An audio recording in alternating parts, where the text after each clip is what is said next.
No oven, no problem. This is the creamiest cheesecake you'll ever make without touching a single dial.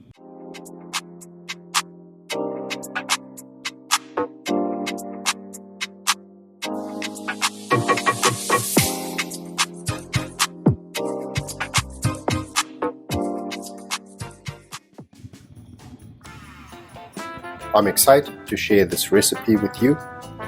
Let's get into it. Here with the ingredients for the base of the cheesecake and the filling. I have 120 grams of digestive biscuit crumbs. You can use graham crackers or a cookie or biscuit of your choice.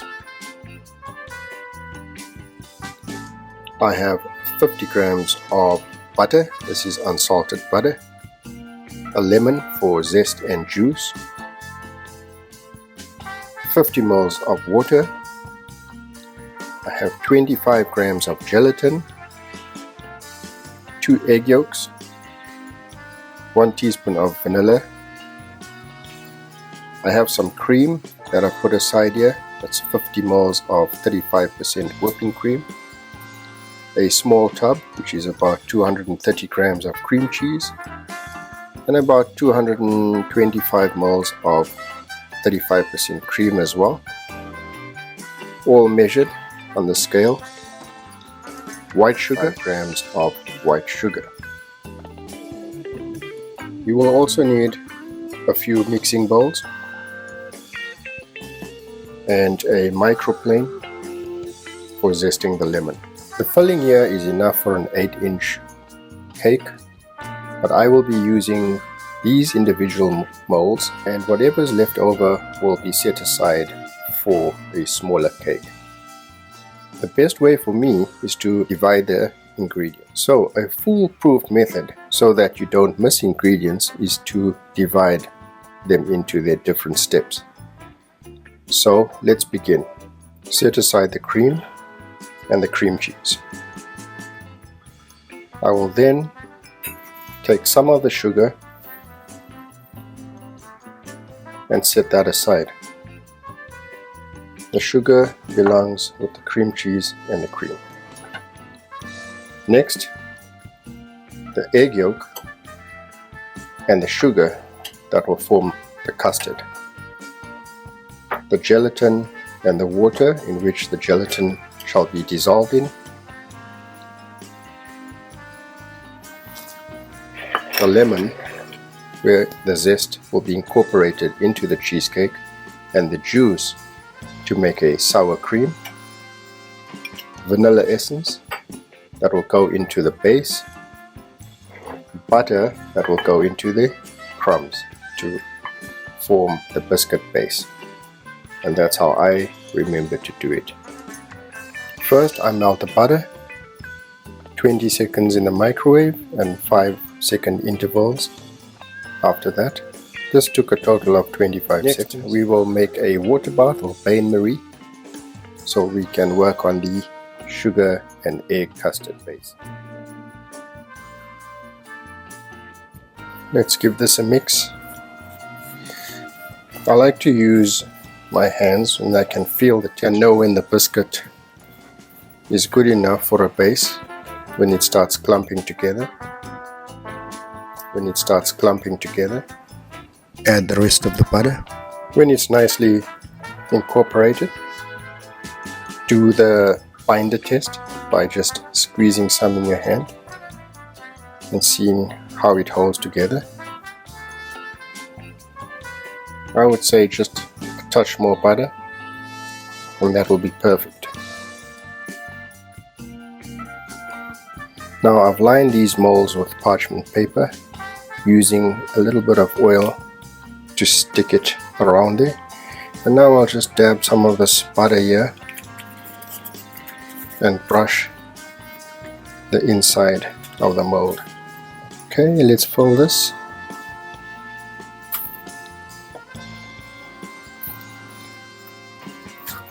Press it.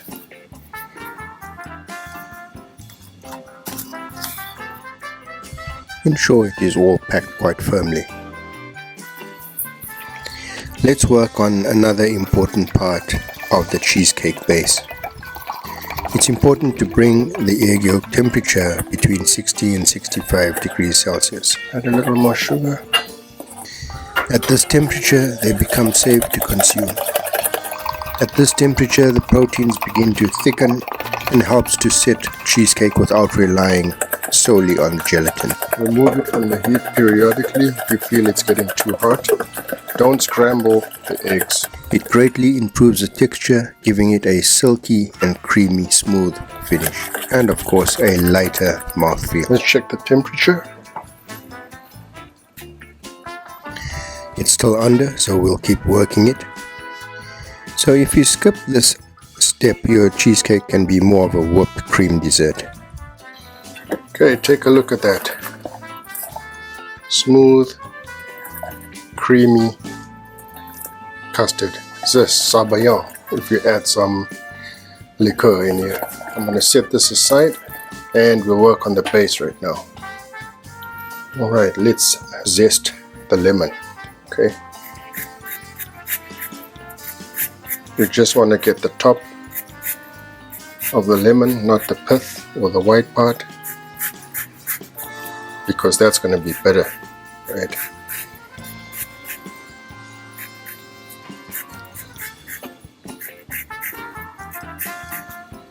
I think that's good.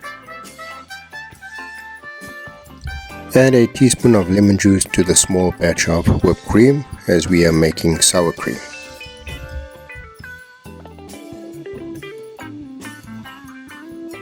In less than 5 minutes, it's nice and thick. Boil the water for the gelatin and add the powder to that and give it a mix. Then set it aside. Allow it to cool slightly for a few minutes, but be careful because it will begin to thicken. The cream cheese has been left out for about half an hour and it's ready for us to start working on the filling for the cheesecake. You can see that it's nice and soft.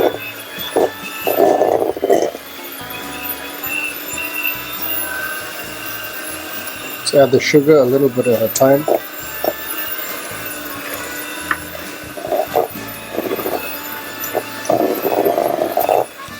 Scrape down the sides.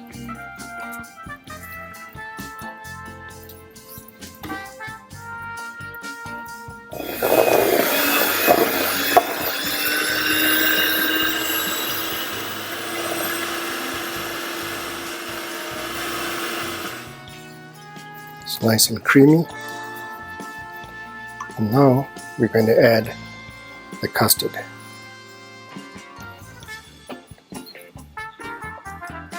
We want to ensure that we're not getting lumps and that we have a silky smooth cheesecake. It's all about the texture. Okay. We'll leave this. You may have noticed that the custard was thin.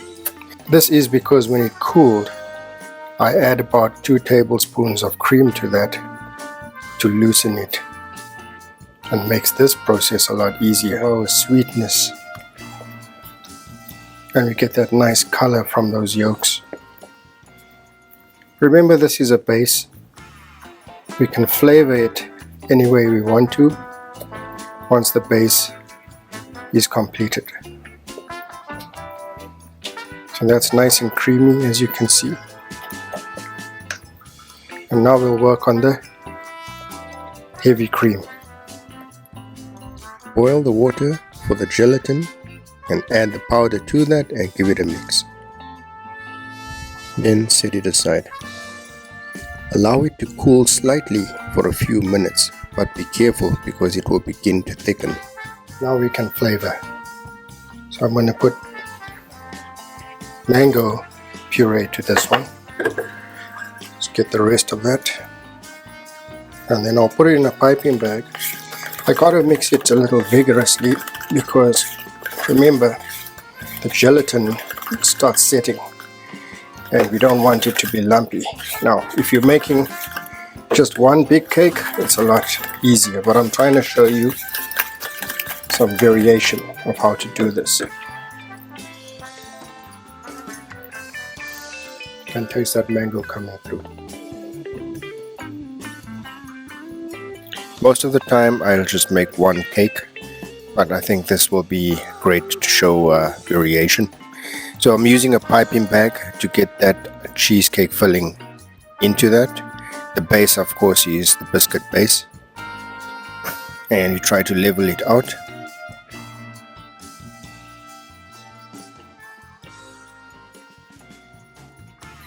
So this is about 7 inches. The cake is set, and it's a lemon orange cheesecake, and I'm going to use a freshly squeezed orange juice and create a jello topping for this. I have 2 teaspoons of powdered gelatin to a cup of orange juice. I also added 2 teaspoons of white sugar. The orange juice was quite sweet. The sugar and some of the juice goes into the saucepan. I've used about 3 to 4 tablespoons to bloom the gelatin, as you saw earlier. And you just wait for this to get a little bit of steam on the top. It does not need to boil. Make sure at this point the sugar is melted. There goes the gelatin. So put that in and give that a good mix and bring it up to a nice simmer.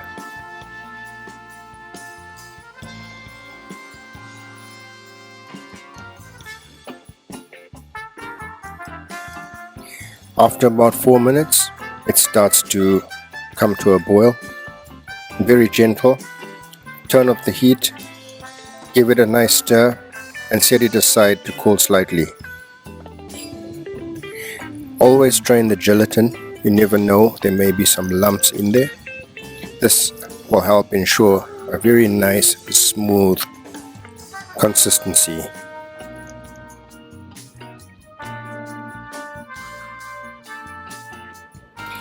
Let it cool slightly before adding it onto the cake. This is quite a loose sauce. If you have mango puree, obviously it will be thicker, but this works equally as good. Let's get that into the fridge for about 2 hours. And now you can see it's set. It's been 2 hours exactly, and it's nice and firm. And that's pretty much how we do the topping for this cake. And there it is, the complete cake with whipped cream and a little dusting of grated chocolate. I hope you like it.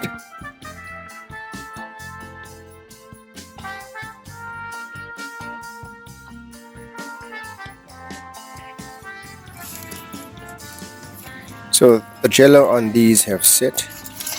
There's a plain, a mango, and a strawberry. Remove the wrapper gently, and we'll just decorate and garnish them. Just a small piping bag and tip.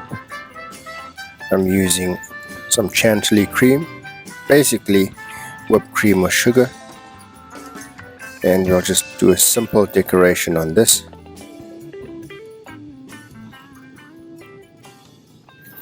And there you have it, 1 base, 4 style. And that's how we take cheesecake to the next level. Simple ingredients, endless possibilities. That's the beauty of this cheesecake.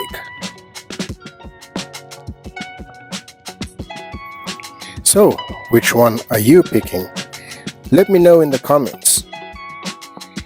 Thanks for watching, and I'll see you in the next one.